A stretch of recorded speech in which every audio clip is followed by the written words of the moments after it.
அண்மை செய்தியை பார்த்துக் கொண்டிருக்கிறோம். சட்டப்பேரவை வளாகத்தில் உள்ள எதிர்க்கட்சி தலைவர் அறையில் அதிமுக எம்எல்ஏக்களுடன் இபிஎஸ் ஆலோசனையினை மேற்கொண்டு வருகிறார்.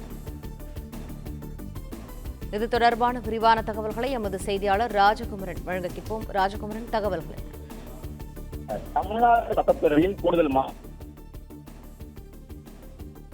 நேற்று சட்டப்பேரவை கூடியிருந்த நிலையில் நேற்றைய தினம் இரங்கல் தீர்மானங்கள் மட்டும் வாசிக்கப்பட்ட நிலையில் இன்று முதல் நாள் விவாத அரங்கிலே அதிமுக சார்பில் பல்வேறு கோரிக்கைகளை முன்வைத்து விவாதங்களை எழுப்புவதற்கு தயாராக இருக்கின்றார்கள்.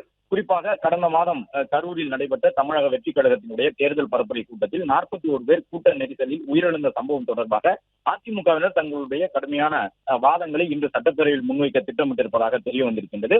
அதிலும் குறிப்பாக கேள்வி நேரம் தொடங்குவதற்கு முன்பாகவே அவை கூடியதும் அதிமுக உறுப்பினர்கள் கரூர் விவகாரம் தொடர்பாக ஒத்திவைப்பு தீர்மானங்களை கொண்டு வந்து அதன் அடிப்படையில் முதலில் அது குறித்து விவாதிக்க வேண்டும் என்கின்ற ஒரு முழக்கத்தை கோரிக்கையினை முன்வைப்பார்கள் என்று எதிர்பார்க்கப்படுகின்றது. அதற்கேற்ப எதிர்க்கட்சித் தலைவருடைய அறையில் அதிமுகவினுடைய சட்டமன்ற உறுப்பினர்கள் பங்கேற்றிருக்கக்கூடிய ஆலோசனை கூட்டம் நடைபெறுகின்றது.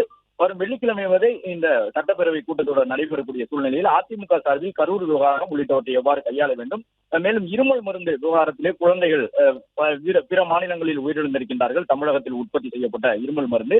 எனவே தமிழ்நாடு சுகாதாரத்துறை அது குறித்து கவனத்தோடு இருந்ததா, சட்டம் ஒழுங்கு, கிட்னி பிரச்சனை உள்ளிட்ட பல்வேறு சட்டம் ஒழுங்கு சார்ந்த பிரச்சனைகளை எல்லாம் விவாதத்திற்கு எடுக்க வேண்டும் என்று அதன் அடிப்படையில் இந்த ஆலோசனை கூட்டத்தில் அது குறித்து பேசப்பட உள்ளது. பிளே ஸ்டோர் மற்றும் ஆப் ஸ்டோரில் இருந்து பாலிமர் செயலியை QR கோடு மூலம் பதிவிறக்கம் செய்யுங்கள். செய்திகளை உடனுக்குடன் பெறுங்கள்.